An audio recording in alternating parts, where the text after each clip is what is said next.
తాకట్లో ఉన్న మీ బంగారాన్ని విడిపించి ఆ రోజు ఆన్లైన్ రేటుకి కొంటాం. Sharma gold company. మన లక్ష్యం తెలంగాణ రాష్ట్రాన్ని సాధించుకున్నాం. ఆ తదనంతరం ప్రజలు దీవిస్తే 10 సంవత్సరాల పాటు అద్భుతమైనటువంటి దగదగలాడే తెలంగాణ తయారు చేసి అందరూ బిత్తరపోయే విధంగా, ఆశ్చర్యపడే విధంగా బ్రహ్మాండమైన తెలంగాణ నిర్మాణం చేసుకున్నాం. ఆ విధంగా 25 సంవత్సరాల సుదీర్ఘ చరిత్రను ఈరోజు ఈ వరంగల్ గడ్డ మీద మనం జరుపుకుంటా ఉన్నాం. రజతోత్సవ సందర్భంలో జరుపుకుంటా ఉన్నాం. చాలామంది చాలా రకాల ప్రయత్నాలు చేసినారు. ఇక్కడ కూడా ఇప్పుడు కూడా బ్రహ్మాండమైనటువంటి ప్రయత్నాలు చేస్తూ ఉన్నారు. నేను ఒక్కటే మాట చెప్తా ఉన్నా, ఈ గడ్డకు ప్రత్యేకత ఉంది. ఇది రాణి రుద్రమ్మ ఏలిన వీరగడ్డ, సమ్మక్క సారక్కల పోరుగడ్డ, బమ్మెర పోతన కవితా మాధుర్యం పండించినటువంటి జీవగడ్డ. ఈ వరంగల్ నేలకు నేను వందనం చేస్తూ ఉన్నాను. మన అమరవీరులకు శిరస్సు వంచి నివాళులు అర్పిస్తూ ఉన్నాను.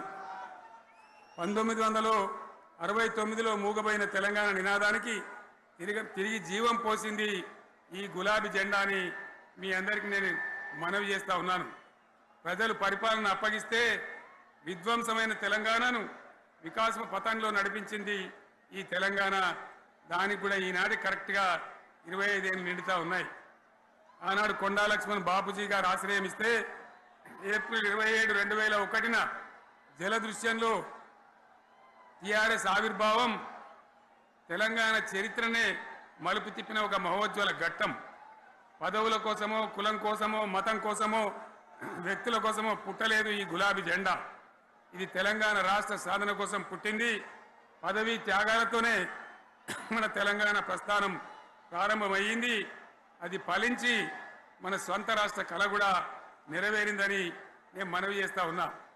ఆనాటికి అలుముకున్నటువంటి చీకట్లను పారదోలడానికి, ప్రజల్లో విశ్వాసం కల్పించడానికి, ఆత్మవిశ్వాసాన్ని పెంపొందించడానికి నేను ఒక మాట చెప్పిన ఆ రోజు మీ అందరికీ కూడా గుర్తుండాలి. ఉద్యమం నుంచి వెనక్కి మరలితే, ఉద్యమ జెండాను దించితే నన్ను రాళ్లతో కొట్టి చంపండి అని చెప్పి నేను ఉద్యమాన్ని ప్రారంభించిన విషయం మీ అందరికీ కూడా తెలుసు.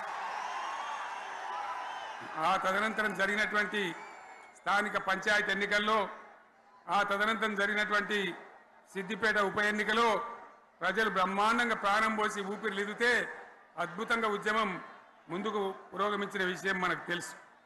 60 ఏళ్ల సమైక్య పాలనలో తెలంగాణది ఎంత గోస, ఎంత దుఃఖం, ఎంత వేదన, ఎంత హింస, ఎంత అణిచివేత చూసినామో మనందరికీ కూడా బాగా తెలుసు. గోదావరి కృష్ణనీళ్ళు దక్కకుండా తరలిపోతే తల్లి సనుబాలకు నోచని పిల్లల్లాగా తెలంగాణ బిడ్డలు రోధించారు. కరువుల కాటకాలకు గురయ్యారు.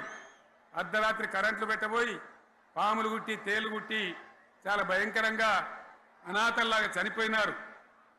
ఆ రకంగా జరుగుతూ ఉంటే ఇక్కడ ఉన్నటువంటి ఆనాడు కాంగ్రెస్లో, టీడీపీలో ఉన్నటువంటి నాయకులు పదవుల కోసం పెదవులు మూసిండ్రు తప్ప ఏనాడు నోరు తీసి కొట్టాడలేదు.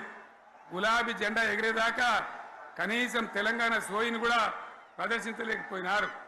మీ అందరికీ తెలుసు, తెలంగాణ కోసం అవసరమైన ప్రతి సందర్భంలో పదవులు త్యాగం చేసిన వాళ్ళు బీఆర్ఎస్ బిడ్డలు అని చెప్పి నేను గర్వంగా మనవి చేస్తా ఉన్నా.